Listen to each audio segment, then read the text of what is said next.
decades and for at least 20 years, we've known we really need to go to the Western Pacific to study the extreme dehydration where the tropopause is coldest and where the most extreme dehydration to low water vapor concentrations occurs.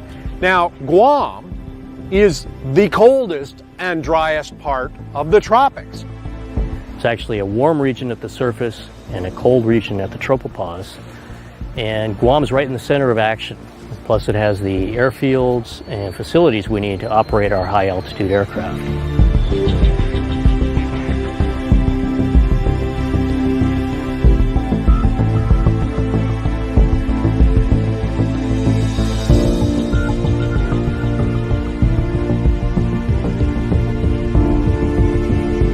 It takes a lot of work to plan a remote deployment of this size. Yeah, preparing for a mission where we're deployed, where we have to take the entire team and the aircraft and all of our equipment, is really quite an effort. Making sure we had a hangar available to us, making sure we had office space available, making sure that we had areas that we could set up our aircraft control trailer and our instrument control trailer. It's also difficult because you're away from where you built your instruments, where you operate your aircraft. So if you have a problem, you have to ship everything here. Because when you're this far from home, so to speak, you know, you got to have everything here. Not just the airplane and the people, but all your equipment, including spares. Actually, all the work that's gone into this ATREX project has been one of the most difficult things I've ever done.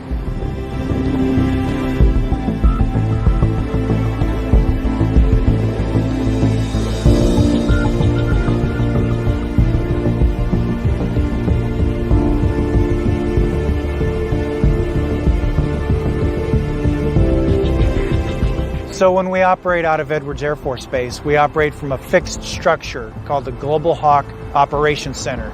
That's the main command and control center for the NASA Global Hawks. Well, what's different from operating here in Guam versus operating back at Edwards is we have these mobile ground stations. So that's where we fly the airplane and operate our payloads from. So the front room, the flight operations room, is replicated with a 40-foot trailer with all the communications equipment, all the computers, all the servers, everything. And then we have another trailer that replicates the 14 workstations that the payload operations room has, and that's in another trailer. And we're basically providing the same functionality from Andersen Air Force Base in a forward location that we would have back at Edwards Air Force Base. We can deploy anywhere in the world with these trailers as long as we have the appropriate setup. And 872 ATC, I show 4, ready, lean down. Okay, that sounds like a good plan. For the ATREX campaign, the NASA Global Hawk is basing out of Andersen Air Force Base.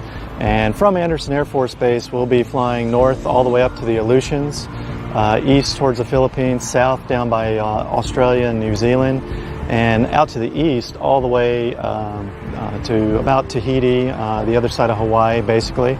It's roughly about a 4,000 mile radius of range that the Global Hawk has from here at Andersen Air Force Base.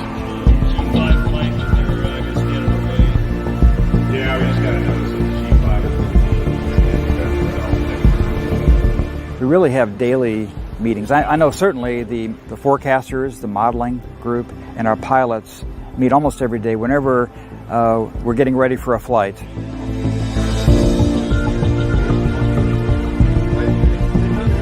We are working every day on the aircraft, working with the scientists. They've got to pre-flight their instruments. After flight, they've got to post-flight their instruments. Some want to come off, some don't want to come off.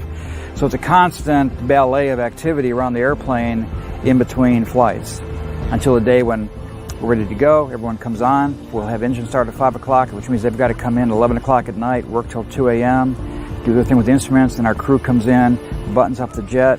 It's rolling out at 4 o'clock. Engine start at 5, take off at 6. So it's an ensemble of people all doing really great work together to make this whole thing happen. And 872, we have a good power transition, good engine start.